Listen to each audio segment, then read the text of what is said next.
Welcome to B R K news. This is Manoj. రాష్ట్రంలో municipal ఎన్నికల హడావిడి రోజు రోజుకు పెరుగుతుంది. కౌన్సిలర్, కార్పొరేషన్ పదవుల కోసం పోటీ చేస్తున్న అభ్యర్థులు తమ గెలుపే లక్ష్యంగా ఉదయం నుంచి సాయంత్రం వరకు ఓటర్ల ఇళ్ల ముందే బారులు తీరుతున్నారు.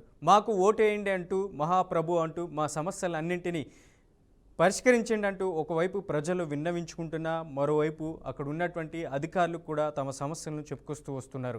ఇటువంటి పరిస్థితుల్లో రోడ్లు, డ్రైనేజీలు, తాగునీరు, వీధి దీపాలు ఏ సమస్య చెప్పినా ఎన్నికలయ్యాక అన్నీ సరిచేస్తామంటూ భరోసా ఇస్తున్నారు. అయితే ఓటర్లు మాత్రం ఎవరిని నమ్మాలి, ఎవరికి ఓటు వేయాలి అన్న అయోమయంలో ఉన్నట్లు తెలుస్తుంది.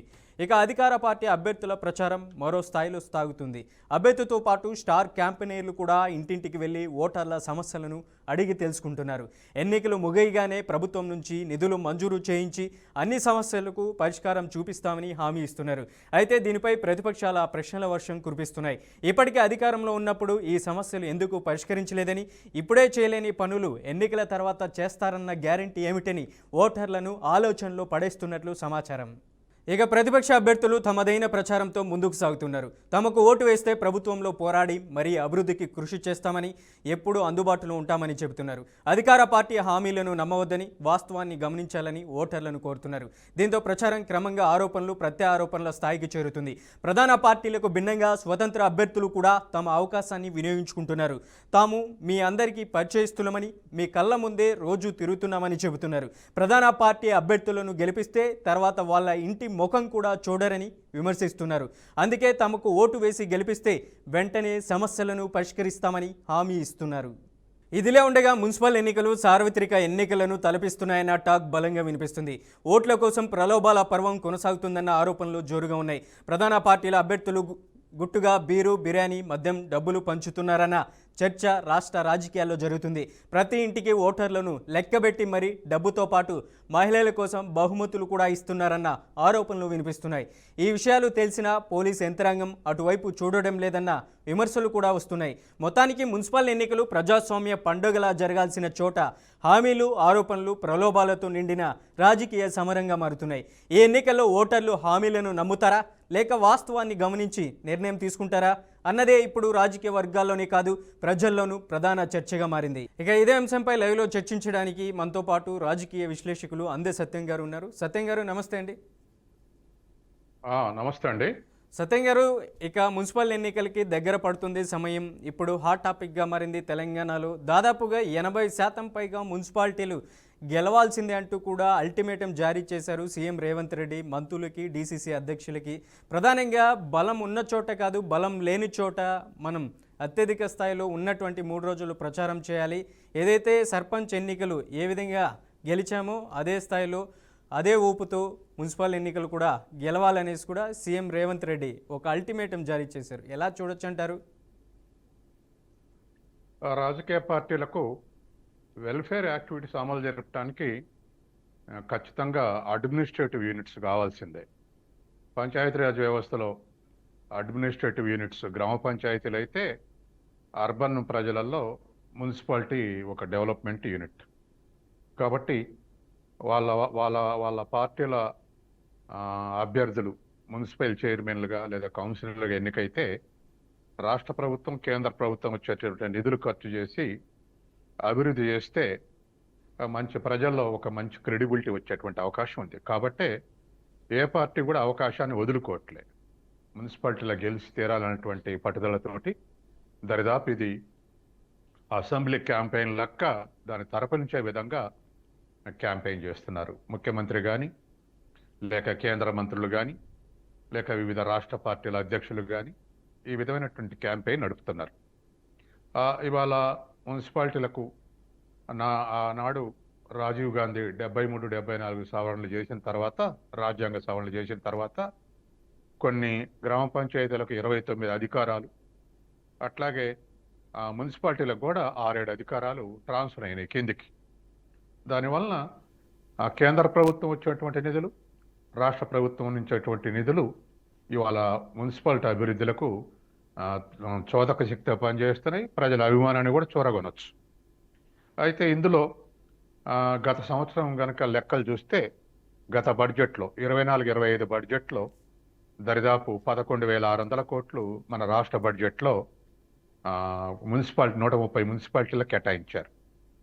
అంతకుముందు బడ్జెట్ 23-24 బడ్జెట్ తోటి వాస్తవికంగా ఖర్చు అయిన బడ్జెట్ తోటి పోలిస్తే 217% గత బడ్జెట్ కేటాయింపులున్నాయి రాష్ట్ర ప్రభుత్వ ఆధ్వర్యంలో.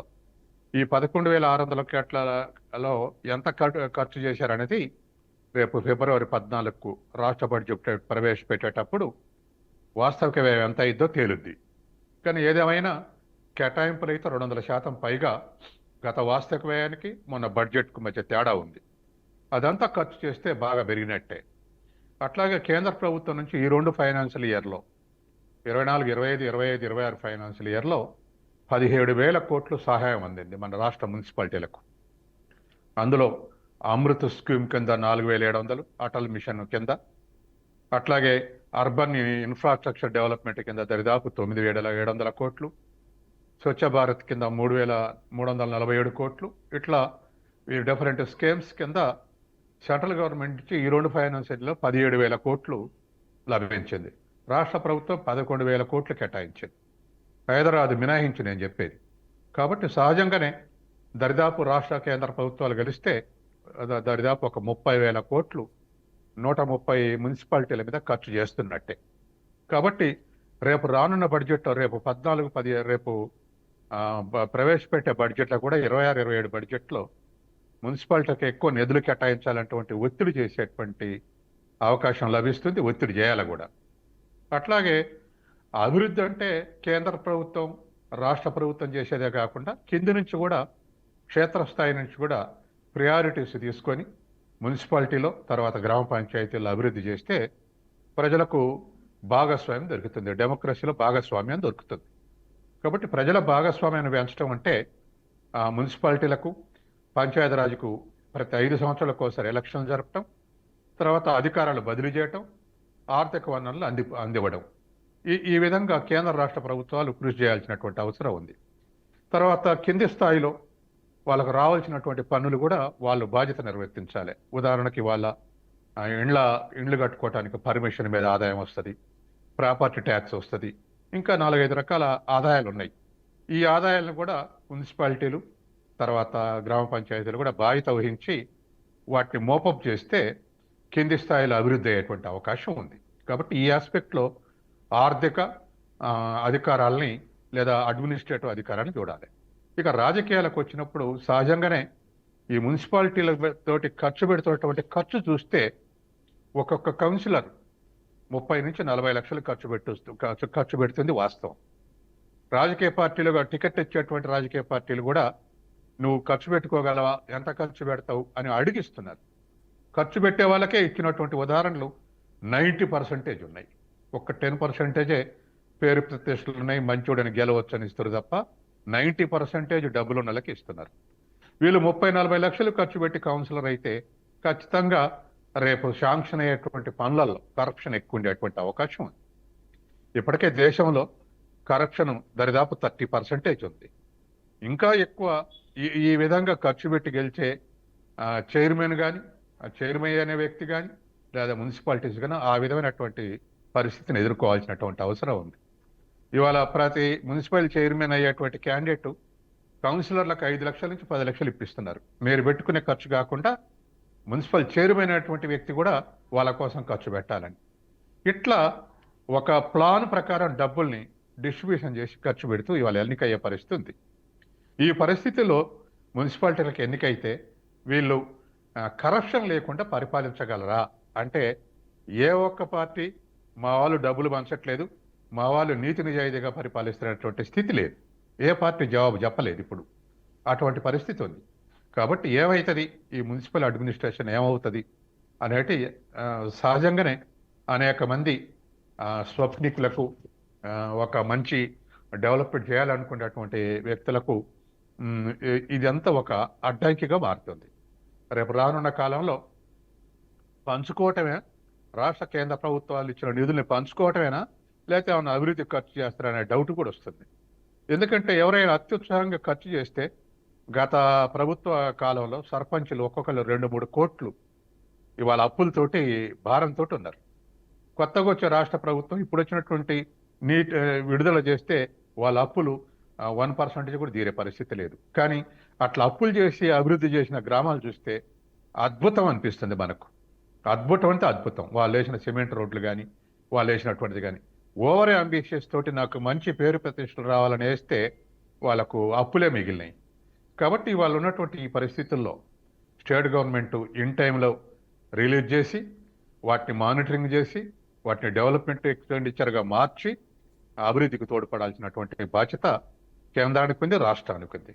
సత్యం గారు, ఇచ్చేటువంటి మీరు నిధులను కూడా చెప్తున్నటువంటి ఆ విధంగా కేంద్ర రాష్ట్రానికి అభివృద్ధి ఖర్చు సంబంధించినటువంటి చేసుకోవాలి. నిధులకి సంబంధించినటువంటి ఏదైతే రాష్ట్ర ప్రభుత్వం 11,000 కోట్లు, అలాగే కేంద్ర ప్రభుత్వం 17,000 కోట్లు, దాదాపు 30,000 కోట్లు గతంలో శాంక్షన్ చేసినటువంటి పరిస్థితులు ఉన్నాయి. కానీ ఇప్పటి వరకు అమలు కానటువంటి పరిస్థితి కూడా చాలా చోట్ల ఉంది. ఎక్కడికెక్కడ ప్రజాప్రతినిధులకు కూడా అన్ని పార్టీల నుంచి, ఓటర్ల దగ్గర నుంచి పరాభవం ఎదురవుతుంది. ఇంతకుముందు చేసినటువంటి డ్రైనేజీలు కానీ, రోడ్లు కానీ, వీధి దీపాలు కానీ చాలా వరకు పెండింగ్లో ఉన్నాయి. ఇటు బీఆర్ఎస్ ప్రభుత్వం గతంలో మున్సిపాలిటీలో ఇచ్చినటువంటి హామీలు అట్టకెక్కినటువంటి పరిస్థితి ఉంది. ఇప్పుడు గత 2 ఏళ్ల నుంచి కాంగ్రెస్ ప్రభుత్వం అధికారంలో ఉంది. మేము వస్తే మళ్ళా చేస్తాం, మున్సిపాలిటీలో గెలిపించండి అంటున్నారు.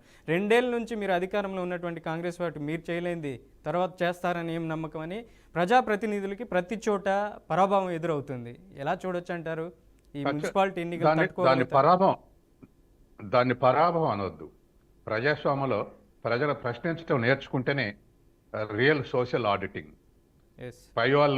పైవాడు మంత్రి ఏం చేశారని అడగటం, ఎమ్మెల్యే ఏం చేస్తారని అడగటం. ఇప్పుడు గతంలో మున్సిపాలిటీ ప్రక్రియ ముగిసిన తర్వాత ఎమ్మెల్యే, ఆర్డీఓ, మున్సిపల్ కమిషనర్ 3 మెంబర్ల కమిటీ తోటి మున్సిపాలిటీ కట్ చేశారు. విపరీతమైనటువంటి వార్తలు వచ్చినాయి, 30% కమిషన్ తీసుకుంటారని. ఎక్కడ చూసినా ఇదే మాటలు, ఆ ముగ్గులు కమిటీతో చేసినటువంటి. కాబట్టి కౌన్సిలర్ల పాత్ర ప్రతి టౌన్లో 25-30 మంది కౌన్సిలర్ల పాత్ర ఉందనుకోండి, కొంత అటువంటిది తగ్గే అవకాశం ఉంది. వాళ్ళ మధ్య ప్రశ్నించుకునే అధికారం ఉంది. ప్రశ్నిస్తేనే అది దాని మించిన సోషల్ ఆడిటింగ్ లేదు. కాబట్టి ప్రజలు విమర్శించాలి, నిలదీయాలి. ఖచ్చితంగా పనిచేసేటప్పుడు కూడా వాటి క్వాలిటీ మెయింటెనెన్స్ కూడా మీడియా తర్వాత ప్రజలు కూడా ప్రశ్నిస్తేనే అమలు జరిగేటువంటి అవకాశం ఉంది. కాబట్టి అలా ప్రశ్నించడం అనేది మనం సంతోషపడాలి. ప్రజలు నిలదీయటం అనేది సంతోషపడాలి. అవినీతిని ఏసీబీలకు పట్టేయటం చాలా చోట్ల మనం చూస్తున్నాంగా. మున్సిపల్ కమిషనర్స్ని, ప్లానింగ్ అధికారులను ఏసీబీ ట్రాప్ చేస్తుంది. ఇవన్నీ జరగాల్సిందే. జరిగితేనే ఖచ్చితంగా ప్రజలకు న్యాయం జరుగుతుంది. పన్నులు వేసేటప్పుడు కూడా ఎబిలిటీ టు పే ట్యాక్స్ అని ఉంటుంది. అంటే ప్రజల యొక్క సామర్థ్యాన్ని బట్టి ట్యాక్స్ విధించేటట్టు ఉంటుంది. తర్వాత రెండవది సోషల్ బెనిఫిట్. అంటే తను చెల్లించేటువంటి ట్యాక్స్ భారం కన్నా తనకు వచ్చేటువంటి ప్రయోజనం, మున్సిపాలిటీ ద్వారా తనకు వచ్చేటువంటి ప్రయోజనం ఎక్కువ ఉండాలి. కాబట్టి ట్యాక్సులు విధించేటప్పుడు ఈ 2 సూత్రాలను కూడా పాటించాల్సినటువంటి అవసరం ఉంది. అందుకే ఏ మేరకు ఈ సోషల్ ఇన్ఫ్రాస్ట్రక్చర్ దాని పేరే పెట్టారు సెంట్రల్ గవర్నమెంట్. కాబట్టి సోషల్ ఇన్ఫ్రాస్ట్రక్చర్కు ఇచ్చే నిధులు, తర్వాత రాష్ట్ర ప్రభుత్వం ఇచ్చే నిధులు, ఇది డెవలప్ అయితేనే, అర్బనైజేషన్ పెరిగితేనే. ఎందుకంటే రోజు రోజుకు రూరల్ నుంచి మైగ్రేషన్ ఉంది అర్బన్కు. అర్బన్ పాపులేషన్ పెరుగుతుంది. అందుకని శానిటేషన్ కూడా చాలా ఇంపార్టెంట్. హెల్త్ కండిషన్స్ సక్రమంగా ఉండాలంటే శానిటేషన్ చాలా ఇంపార్టెంట్. కానీ దానికి తగ్గట్టుగా మోప కావాలి. ఇది ఉదాహరణకు జిహెచ్ఎంసి 1,30,00,000 పెరిగింది జనాభా. కానీ ఎంతమంది ఉద్యోగస్తులు? 22,000 మంది. అందులో రెగ్యులర్ ఎంప్లాయ్ ఎంతమంది? 2-3 మంది. మిగతాలంతా అవుట్ సోర్సింగే. అవుట్ సోర్సింగ్ని మీరు ఏమడుగుతారు? ఏం అకౌంటబిలిటీ ఉంటుంది? అవుట్ సోర్సింగ్ నుంచి మళ్ళా అపాయింట్ చేసే ఏజెన్సీస్, ప్రైవేట్ ఏజెన్సీస్ కమిషన్ తీసుకొని వాళ్ళకు శాలరీస్ ఇస్తాయి. కాబట్టి ఇంత దారుణమైనటువంటి పరిస్థితులు ఉన్నాయి. అట్లాగే స్వచ్ఛ మిషన్ కూడా కేవలం స్వచ్ఛ భారత్ అని పిలిపిస్తే స్వచ్ఛం కాదు. దరిదాపు ఒక ఎకనామిస్ట్ అంచనా ప్రకారం దేశవ్యాప్తంగా 6 లక్షల మంది పారిశుద్ధ్య కార్మికుల్ని నియమించాలన్నట. పారిశుద్ధ్యం మెయింటైన్ చేయాలంటే 6 లక్షల మంది కార్మికుల్ని అపాయింట్ చేయాలి. అపాయింట్ చేయకుండా కేవలం స్వచ్ఛ భారత్ అని పత్రికల్లో ప్రచారం చేసుకోవటం వల్ల ఉపయోగం లేదు. ప్రజల ఇన్వాల్వ్మెంట్ మంచిదే, కానీ కేవలం అది పేపర్లకే పరిమితం అయిపోతుంది తప్ప సస్టైన్ కావట్లే. సస్టైన్ కావాలంటే 6 లక్షల మంది పారిశుద్ధ్య కార్మికులను అపాయింట్ చేయాలి. ఒక ఎకనామిస్ట్ అంచనా వేశాడు. కాబట్టి బోత్ ఆస్పెక్ట్స్, సర్వీస్ ఆస్పెక్టు, తర్వాత ఎంప్లాయ్మెంట్ ఆస్పెక్ట్, తర్వాత అకౌంటబిలిటీ. ఒక బజారు శుభ్రంగా లేదంటే పర్మనెంట్ ఎంప్లాయ్ అయితే వాళ్ళని అడిగే అవకాశం ఉంటుంది. అవుట్ సోర్స్ని ఏమడుగుతావు నువ్వు? నువ్వు ఇచ్చే జీతం ఎంత. కాబట్టి ఇది మొత్తం కూడా తీవ్రంగా ఆలోచించాల్సినటువంటి అవసరం ఉంది. సత్యం గారు, రాజకీయ పార్టీలన్నీ ఆరోపణలు, ప్రత్యారోపణలు, విమర్శలు, ప్రతి విమర్శల దాకా వెళ్ళినాయి. హామీలన్నింటినీ పక్కన పెట్టి ఇది వ్యక్తిగత విమర్శల వరకు దారితీస్తున్నటువంటి పరిస్థితి నెలకొంది. తాజాగా ప్రజలు ఏం గమనిస్తున్నారు? రాజకీయ పార్టీలు చేసినటువంటి అవినీతిని గమనిస్తున్నారా, లేకపోతే వాళ్ళకి ఇచ్చేటువంటి మున్సిపల్ ఎన్నికల్లో హామీలను గమనిస్తున్నారా?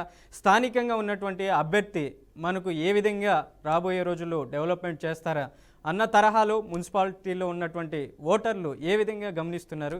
వాళ్ళ స్ట్రాటజీ ఏ విధంగా ఉంటుంది అంటారు? ఇప్పుడు ఖచ్చితంగా వ్యక్తిగత విమర్శలు పక్కకు పెడితే రాజకీయ విమర్శలు మంచి. ఒక్క రాజకీయ పార్టీ చేసే లోపాలను మరొక రాజకీయ పార్టీ ఎత్తి చూపుతుంది, లేదా కేంద్ర మంత్రులు చేసే తప్పులు ఏం చేయలేదన్న సంగతి రాష్ట్ర మంత్రులు ఎత్తి చూపుతారు, రాష్ట్ర ప్రభుత్వం ఏం చేయలేదని కేంద్ర మంత్రులు విమర్శిస్తున్నారు. ఖచ్చితంగా అడ్మినిస్ట్రేషన్ ఆస్పెక్ట్లో, డెవలప్మెంట్ ఆస్పెక్ట్లో వీళ్ళు విమర్శించుకోవటమే మంచిది. వీళ్ళ మీద ప్రజలకు అంచనా రావడానికి తోడ్పడుతుంది. వ్యక్తిగత విమర్శలు మాత్రం రాజకీయాలు అన్వాంటెడ్, కానీ మనం ఆపే పరిస్థితులు లేవు. సిస్టమ్ అట్లా తయారైంది. మనం గత తరం లాగా అందరు మీరు జైపాల్ రెడ్డిగా మాట్లాడండి, లేకపోతే వెంకయ్య నాయుడు లాగా మాట్లాడండి, లేదా ఓంకార్ రాఘవరెడ్డి లాగా మాట్లాడంటే మాట్లాడరు. ఇప్పుడంతా కూడా పర్సనలైజ్ అయినాయి.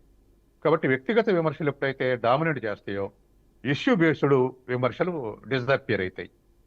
తర్వాత రియల్ ప్రాబ్లమ్స్, ప్రజల యొక్క సమస్యలు చర్చించకుండా, వాటి మీద డిబేట్ జరగకుండా వీటికి ఎక్కువ మీడియాలో ఎక్కువ ప్లేస్ లభిస్తుంది. వీళ్ళు చేసే విమర్శలు ఏమిటికి ఉపయోగపడేటువంటి పరిస్థితి వస్తుంది. కాబట్టి ఆ వ్యక్తిగత విమర్శలకు ఇంపార్టెన్స్ చేయకుండా ఒక పార్టీ యొక్క లోపాలు ఇంకో పార్టీ, ఒక పార్టీ యొక్క పరిపాలన ఇంకో పార్టీ లేవనెత్తి విమర్శలు చేయటమే కరెక్ట్. వాళ్ళు అలా బయటకు తీసుకొస్తేనే, లోపాలు బయటకు తీసుకొస్తేనే ప్రజలకు తెలుస్తాయి. కాబట్టి అవి కరెక్టే. కానీ వ్యక్తిగత విమర్శలు మాత్రం ప్రజల యొక్క సమస్యల మీద చర్చ రాకుండా పోతుంది. కాబట్టి దానికి మీడియా ఇంపార్టెన్స్ ఇవ్వకపోతే కొంతమేరకు అవి తగ్గే అవకాశం ఉంది. రైట్ సత్యం గారు, లైవ్లోకి వచ్చి మున్సిపల్ ఎన్నికలపై విశ్లేషణ అందించినందుకు ధన్యవాదాలు. Thank you so much. Right, మొత్తానికి మున్సిపల్ ఎన్నికలు దగ్గర పడుతున్న కొద్దీ రాజకీయ పార్టీల్లో విమర్శలు, ప్రతి విమర్శలు, ఆరోపణలు, ప్రత్యారోపణలు గుప్పించుకున్నటువంటి పరిస్థితి నెలకొంది. తాజాగా ఇది వ్యక్తిగత విమర్శల వరకు దారి తీసేటువంటి పరిస్థితి 3 పార్టీల్లో నెలకొంది. త్రిముఖ పోటీ అయితే నెలకొంది. ఇక కేవలం మున్సిపాలిటీ ఎన్నికలకి 2-3 రోజులు మాత్రమే సమయం ఉండడంతో ప్రధానమైనటువంటి పార్టీలు నువ్వా నేనా అన్నట్టు అభ్యర్థులు దూసుకుపోతున్నారు మున్సిపాలిటీలో.